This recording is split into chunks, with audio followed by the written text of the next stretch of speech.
taala wa nafa'ana bihi wa bi 'ulumihi wa bi kutubihi dari amin. Sekali lagi karena tadi ada keterlambatan. Kemarin sudah Ustaz jelaskan tentang apa berjauh-jauhan. Agak geser ke sini biar Ustaz enak melihatnya. Tentang dua makom ya, makom tajrid sama makomul asbab. Makomul asbab ya makom itu kayak apa namanya, tempat kita, kedudukan kita. Ya, kedudukan kita kan masih ya, pengen nyari sesuatu yang ya, duniawi ya, nyari rezeki, nyari uang, nyari ilmu, itu makomul asbab. Kalau makom tajrid ya sudah, dia tajrid itu dalam artian dia itu sudah melepas semua. Yang ada dalam hatinya adalah Allah dan Allah. Kita paham yang kemarin ya. Kita janganlah apa namanya pengen pindah daripada kedudukan kita sebelumnya ya.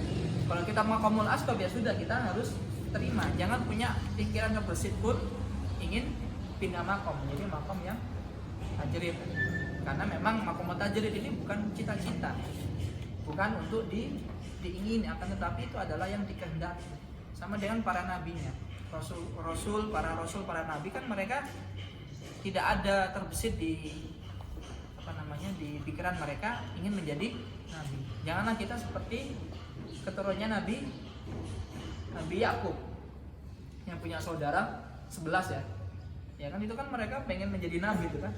Saya harus menjadi nabi setelah kepergian ayah Nabi Yakub kan. Padahal apa namanya, mereka jumlahnya banyak, pasti yang lebih tua dia pengen mewarisi kan. Padahal apa maksudnya, dan saat itu ternyata yang dikehendaki oleh Allah bukan yang pertama, malaikat yang bukan yang paling akhir, maksudnya yang terakhir ya, maksudnya Nabi Yusuf ya, yang paling kecil, yang paling muda saat itu. Kalau ke saudaranya Benyamin yang nggak mungkin juga, karena memang jaraknya Benyamin sama ini maksudnya untuk menyebarkan risalah itu jauh. Ya, kita jangan seperti mereka yang menginginkan. Ya sama saja kalau misalkan kita menginginkan kedudukan yang seperti itu ya apa namanya, nggak ada bedanya kita sama dengan mereka yang hanya ingin sum'ah, agar dilihat sama orang, agar kita disembah, bahasanya gini, disembah dengan pujian, dihamba-hambakan. Oh ini loh nabi, masya Allah. Jadi yang namanya nabi itu harus kita agungkan, kita hormatkan, kita ya gitulah, kita sucikan kan gitu. Padahal kalau untuk menjadi para nabi, para wali itu bukan seperti itu tujuannya, karena memang mereka makomnya itu ya hanya Allah, bukan untuk yang lain. Gitu ya. Qala Ibnu Ibad al-asbab hahuna ibaratun amma yatawassalu bihi ila ghardi ma yunalu fid dunya. Nah, di sini dijelaskan bahwasanya al-asbab, ataupun makomul asbab itu adalah sesuatu yang diibaratkan, yang mana sesuatu itu hanya untuk tujuannya adalah dunia. Ila ghardi ma yunalu fid dunya. Sesuatu yang tujuannya hanyalah dunia, mencari rezeki, nyari makan, nyari duit, nyari ilmu, nyari kasih sayang, nyari mahabbah, nyari istri. Itu semuanya adalah dunia. Kita berbicara tentang tasawuf ya, bukan berarti bukan pahala Ustaz, sunnah. Ya sunnah, nyari ilmu sunnah, nyari rezeki untuk kita makan sunnah ya. Dan tempatnya di sini, itu tempatnya di fikih. Beda ya, fikih sama apa namanya, tentang ya bisa kita bilang ini kitab tasawuf ya, penyucian hati ya Allah. Seperti yang saya bilang kemarin, walaupun sekarang kita masih belum bisa ya mengamalkan, akan tetapi kita belajar aja. Yang mungkin suatu saat siapa tahu di antara kalian nanti kan sudah mampu mentajrid kan. Allah alam bisawab. Memang sekarang nggak ada pikiran, tapi kan kita nggak tahu. 30 tahun akan datang, misalkan si Agali jadi kiai misalkan, atau si Aldi udah masuk dalam jajaran MUI misalkan kan, kita nggak tahu.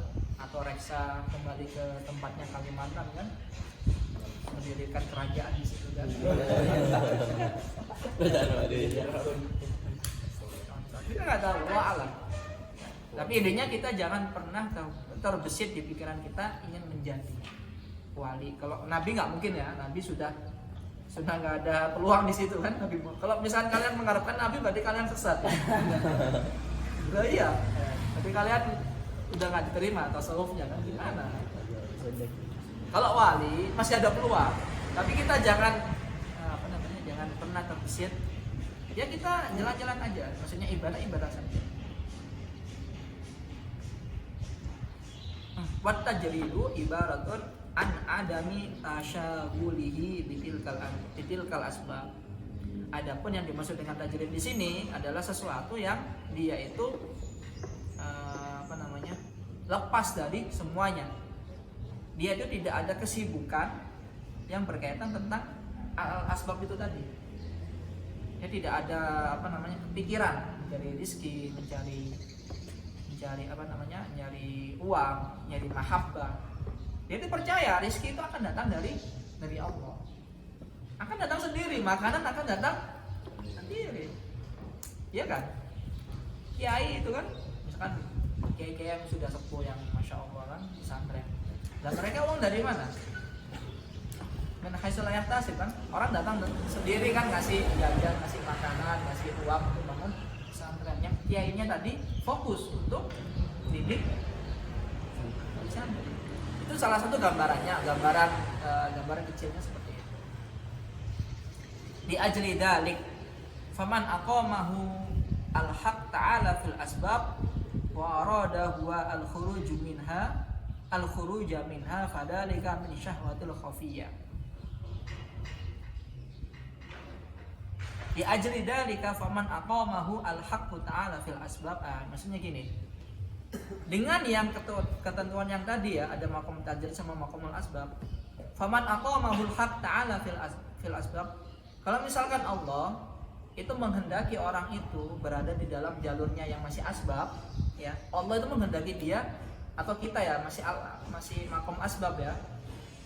Kemudian orang yang dikehendaki oleh Allah itu tadi dalam makomul asbab, misalkan kita, padahal Allah itu sudah menaruh kita di dalam yang asbab, tapi kita pengen keluar dari makom itu, pengen naik ke makom tajrid di atasnya, maka fadalika min syahwati al-khafiyah, maka itu bisa dibilang adalah syahwat yang tersembunyi. Dan ini adalah sulit kalau misalnya jadi wali. Itu tidak diterima gitu loh. Bukan nggak diterima, maksudnya sulit untuk mencapai tingkatan itu karena dia masih ada keinginan.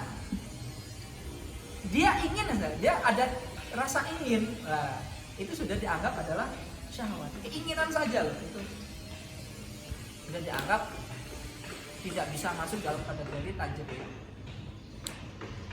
Makanya bisa bilang kewalian itu bukan dicari, bukan diingini ya. Kewalian itu adalah dipilih sama Allah. Wa inna makanat minasyahwa li adami wuqufihi ma'a muradillahi ta'ala wa iradatuhu huwa khilafu dzalik.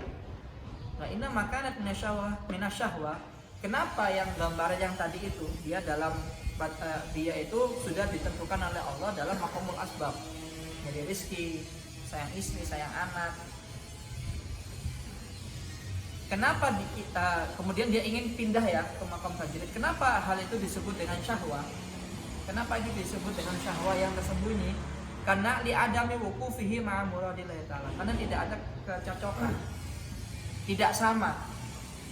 Allah menghendaki dia untuk dalam makomul asbab, sedangkan kita atau orang itu tadi pengen pindah ke makomul tajrid, kan tidak ada persamaan. Padahal Allah itu menghendaki, maksudnya Allah menjadikan kalian di makomul asbab. Tapi kenapa kalian malah pengen pindah? Ini kan namanya suul adab, tidak bersyukur. Nah, bahasanya seperti itu. Itu bisa dibilang dengan syahwat khafiyah, syahwat yang tersembunyi. Li'annahu lam yaqsid bidzalika nailu haddin ajil. Karena keinginan dia untuk untuk makom tajrid itu bukanlah tujuannya untuk mendapatkan apa namanya,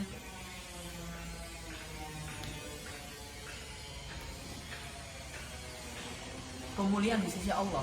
Tujuannya adalah bukan untuk mendapatkan kemuliaan di sisi Allah, akan tetapi dia itu tujuannya untuk bisa dekat dengan Allah, karena dia itu ingin berada di atas dengan keinginan dia.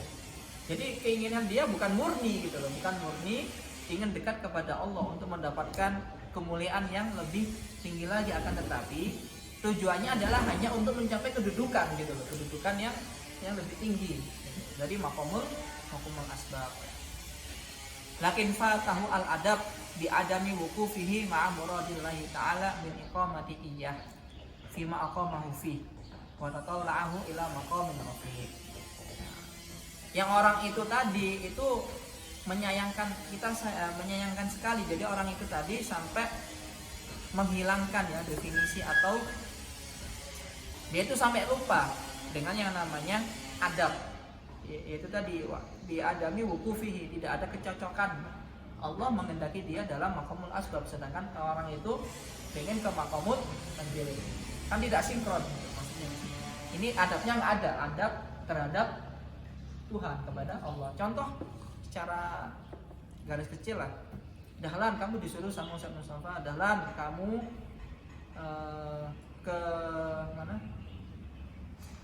Ke Tubamas, kamu naik motor, ya kan? Misalkan kamu naik motor pakai Gojek, tapi Dahlan dia nggak mau menurut Ustaz Mustafa, naik mobil aja lebih enak, lebih nyaman. Nah ini yang namanya adab. Tidak ada kecocokan dengan orang yang berada di atas dia.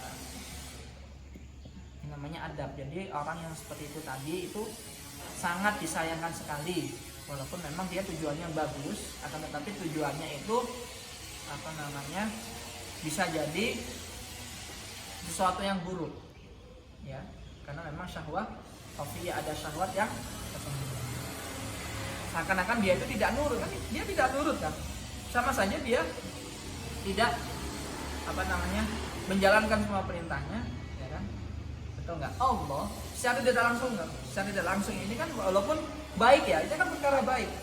Untuk ke maqamul tajrid kan baik ya. Siapa yang mengatakan ini buruk? Enggak, ini baik. Akan tetapi gara-gara dia tidak nurut sama Allah, maksudnya Allah menghendaki kalian maqamul asbab, janganlah naik ke tingkat yang lebih tinggi lagi. Gitu loh. Maksudnya di situ. Keinginan kita itu jangan sampai naik ke yang lebih atas, karena Allah itu menghendaki kita ke tingkat yang maqamul asbab. Berhubung dia ada keinginan, keinginannya itu tadi loh bisa dikatakan tidak nurut sama perintahnya Allah. Ini namanya ada. La yaliqu bihi fil waqt. Yang mana waktu itu adalah belum dikehendaki oleh Allah. Jadi pada saat itu orang itu ingin apa namanya mencapai ke tingkat yang lebih tinggi, itu masih belum dikehendaki oleh Allah pada waktu Allah a'lam bis-shawab. Jadi intinya apa namanya maqamul asbab itu tadi, kalau misalkan orang itu sudah berada dalam jalurnya itu, janganlah dia punya keinginan yang lebih atas, karena memang bukan waktunya. Allah belum menghendaki dia untuk mencapai martabat yang lebih tinggi, yaitu maqamul tajrid. Yang namanya iroda itu kan apa namanya belum waktunya, masih ingin, ya kan? Belum waktunya. Kayak kalian pengen buka puasa kan, pengen makan kan, itu kan belum waktunya, belum waktunya. Nanti ada waktunya sendiri ketika maghrib. Sama dengan orang-orang yang ingin menggapai tingkat yang namanya maqamul tajrid, itu nanti ada waktunya. Nggak langsung gitu, pasti dengan proses. Wallahu a'lam bishawab.